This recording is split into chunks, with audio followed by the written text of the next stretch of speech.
Multan sultans की team को किसकी नजर लग गई? मुल्तान सुल्तान ने 2021 का टूर्नामेंट जीता, फिर मुल्तान सुल्तान्स की टीम पिछले साल फाइनल में पहुंची, उससे पहले फाइनल में लाहौर कलंदर्स ने उसको हराया।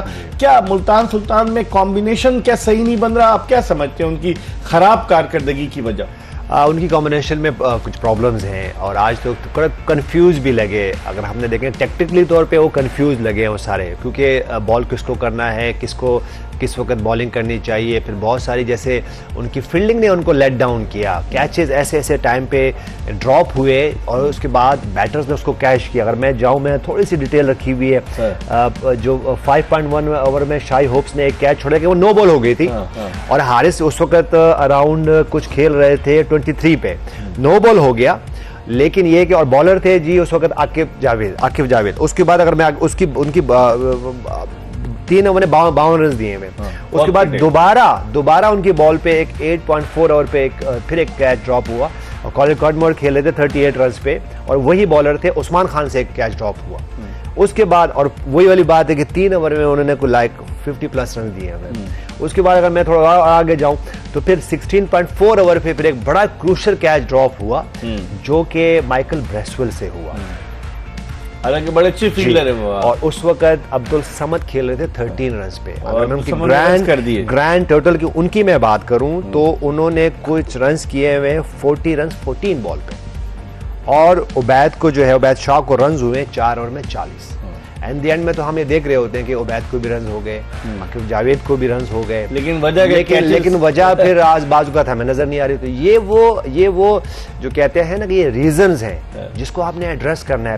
फिर एक और बात कि अगर मैं मुल्तान सुल्तान की बॉलिंग की बात करूं तो कंफ्यूज वहां फिर जो लीडर नजर आए कि किसको किस वक्त बॉलिंग करानी है। लेकिन आपने एक्टिव तो रहना है, आपकी प्रेजेंटेशन भी अच्छी होनी चाहिए, लेकिन जहन में आपको पता होना चाहिए कि अगर मिर्जा इकबाल बेग बैटिंग करने आए हैं तो वो कौन से बॉलर हैं कि जो इनके खिलाफ मुश्किल डाल सकते हैं। ठीक है, अगर मैं उस वक्त जिस तरह उन्होंने उसामा मीर से उसामा मीर से उन्होंने बॉलिंग की है, जबकि अगर PSL की मैं बात करूं, अच्छा इस पे भी उस्मान खान पे भी बात करेंगे इस वक्त, इसकी बहुत जरूरी है इस पे बात करनी। अगर मैं PSL की हिस्ट्री की थोड़ी बहुत बात कर लूं तो उसामा मीर ने उनको आउट किया हुआ, ऐसा नहीं है उनके खिलाफ उन्होंने कॉलिन कॉडमोर ने उनके खिलाफ स्ट्रगल किया है। लेकिन जब उन्होंने आज जहां बॉल पिच किया, मैं बॉलिंग कोच नहीं हूं, लेकिन जब मैंने उनके वैगन व्हील्स देखे तो बहुत फुल है और वो उनका वो जो एक स्लॉक स्वीप खेलते हैं रेंज में उनकी बॉलिंग भी। तो ये वो जो कहते हैं ना कि छोटे-छोटे, जो मैं हमेशा बात करता हूं कि जो स्मॉल जो आपके पॉइंट्स होते हैं ये बहुत इंपॉर्टेंट होता है। और फिर हम एक बात करते हैं, यहाँ पे काफी दफा हमें उस्मान खान नजर आए हैं। आप मुझे एक बात बताएं, छुपाया जाए? नहीं, क्यों छुपाया जाए उनको? कीपर है वो है क्या? कीपर है ना। रिजवान भी तो इस वक्त फील्डिंग कर रहे हैं।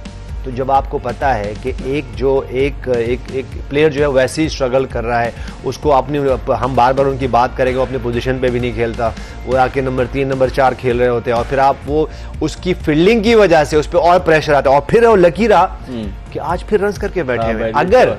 अगर ऐसे, अब मुझे बताएं, आजम खान ने, ठीक है वो अलग हो जाएगा, लेकिन आजम खान को जब हमने फील्डिंग कराई तो उनको उसको तो एक्सपोज होना है ना।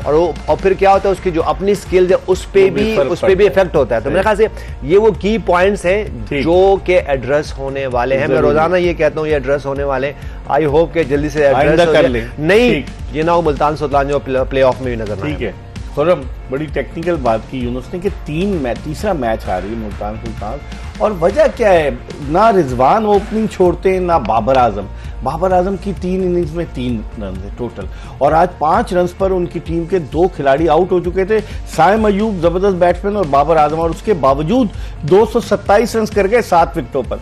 रीजन क्या समझते हैं? क्या ओपनिंग कॉम्बिनेशन दोनों टीमों का दुरुस्त है, या आप समझते हैं, हालांकि ओपनर दोनों टीमों में मौजूद है, उधर उस्मान खान भी इनिंग्स ओपन करता है, इधर भी ओपनर मौजूद है, लेकिन क्या वजह क्या समझते हैं आप? सबसे पहले तो मैं शाहिब पे बात करूँ, ये इस मर्ज का मुझे समझ नहीं आ रहा है क्या ऐसी क्या वजह दोस्त है, पहले भी आपने इसमें मुझे समझ ये नहीं आ रहा है कि ये क्यों खेल रहा है। उस्मान उसकी वजह से वन डाउन जा रहा है, कीपिंग में वो कैच छोड़ रहा है, सीधी पाँव के नीचे से उसने चौके करा दिए, इतनी गंदी कीपिंग, उसको समझ ही नहीं आ रहा, इतना कंफ्यूज हुआ है। रिजवान अपनी कीपिंग छोड़ के फील्डिंग में आ गया, उसके चक्कर में भाई कौन सा खजाना छुपा हुआ है उसमें से निकालना है आपने, पहली बात। दूसरी बात ये, अगर टीम कॉम्बिनेशन में नहीं बैठ रहा आप उसको ड्रॉप करा दो, आपकी टीम स्ट्रगल कर रही है। दूसरी बात ये कि जिस तरह आज स्टेप अप किया और हारिस ने जो काउंटर किया है मुल्तान सुल्तान की बॉलिंग को, जबकि शुरू में 2 आउट हो गए बाबर आजम, और जिस तरह साइम की एक होप है सर्किल, अगर साइम खेल जाता है तो मैच एक तरफ कर देता है। हारिस ने आती छक्का मार दिया, आती उसने जो एक इम्पैक्ट डाला,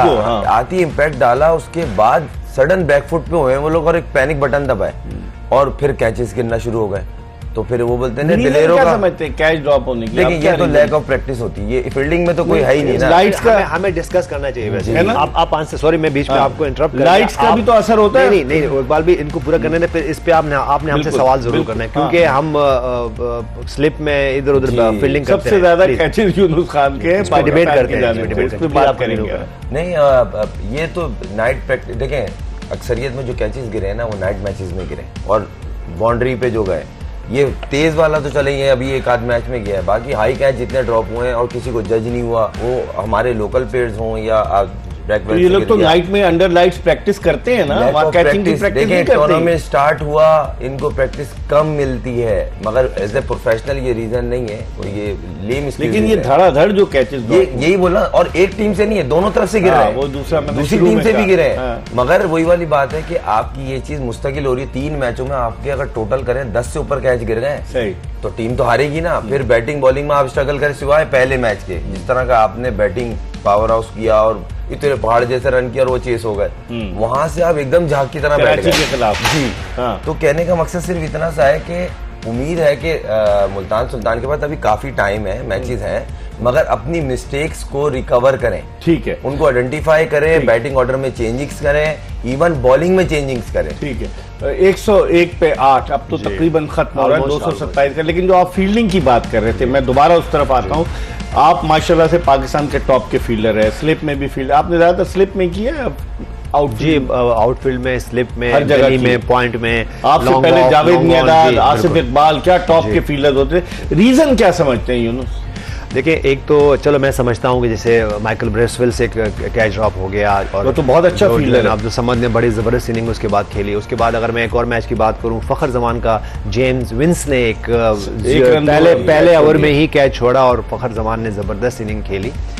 ठीक है, कैचेस छोड़ते हैं, लेकिन मैं एक बात देख रहा हूँ, जो ये ग्राउंड फील्डिंग की हम बात कर रहे हैं ना, कि जहाँ भी हमारे अपने लोकल्स प्लेयर्स और यंग प्लेयर्स हैं, उनको अगर मैं कैचेस की बात करूं तो ये तो हमें नजर आ रहे हैं ना कि चलो कैच ड्रॉप हो गया, हम फिर उसको हाईलाइट भी करते हैं, नजर भी आ रहा होता है। लेकिन अगर मैं ग्राउंड फील्डिंग की बात करूं तो उसमें बहुत सारे क्लैप्स मौजूद हैं, वहाँ पे बहुत सारा मिस्टेक होती है। उसकी वजह ये कि मैंने जितने भी हमारे फील्डर्स को देखा है, या तो अगर वो बाउंड्री पे भी हैं तो बिल्कुल जो है ना बाउंड्री से आ रहे होते हैं, उसके बाद वो बॉल को आने दे रहे होते हैं, चाहे वो स्लो बॉल हो चाहे वो तेज बॉल, वो आने देते हैं और वो उसको बैठ के पकड़ रहे होते हैं। जैसे आज अली रजा से एक चौका छूटा देखा आपने? जी बिल्कुल ऐसे कि वो बिल्कुल वो साइडवेज बैठ के बॉल उठाते हैं और उसके बाद जब फेंकते हैं तो 2 रन हो चुके होते हैं। अच्छा, फिर एक और वही वाली बात है कि जब इस तरह के ड्रॉप्स हो रहे होते हैं, मिसफील्ड हो रहे होते हैं, तो फिर फ्रस्ट्रेशन आती है बॉलर में। हमने आज देखा है कि अगर मैं बात करूं कि बॉलर्स की, डेविड विली काफी दफा वो जो है ना फ्रस्ट्रेटेड नजर आए और वो दिखा रहे, बार दिखा रहे थे। और मैं फिर वही बात करूंगा कि ये जो फील्डिंग है या इवन ये जो माइंड में टैक्टिक्स होते हैं लीडर के, वो आपको लेट डाउन करते हैं। और ये इतने ज्यादा हाईलाइट तो नहीं हो रहे होते, क्योंकि हम तो टाइम कम होता है, बैटिंग पे बॉल कर रहे होते हैं या बॉलिंग पे बात कर रहे होते हैं, या टॉस जीत के उस पर बात कर रहे हो। लेकिन अगर आप हर मैच में देखोगे तो ये है, तो इसका अच्छा। और फिर दूसरी बात, ये जितने भी यंग प्लेयर्स हैं, कल भी हमने छोटी सी बात की थी कि ये जितने भी यंग प्लेयर्स हैं, अब तो अगर मैं बात करूं तो बहुत सारे कोचेस मौजूद हैं, बहुत सारे जो है मेंटोर्स मौजूद हैं, डोमेस्टिकली बात कर रहा हूँ, और वहाँ पे पिक हुए फील्डिंग कोच भी है, बॉलिंग कोच भी हैं, बड़े मेंटोर्स भी मौजूद हैं। तो फिर ये क्यों नहीं ये पॉइंट एड्रेस होते हैं? इसकी वजह ये कि इस पे बाज़-औक़ात हम मेरे ख्याल ये काम तो कर रहे होंगे, लेकिन मेरे ख्याल इस पे ध्यान नहीं है। तो ये वो पॉइंट्स है जो कि आपने अलर्ट रहना है, और आपको जो यंग प्लेयर्स को ये बावर कराना है कि भाई फील्डिंग बहुत मस्त है।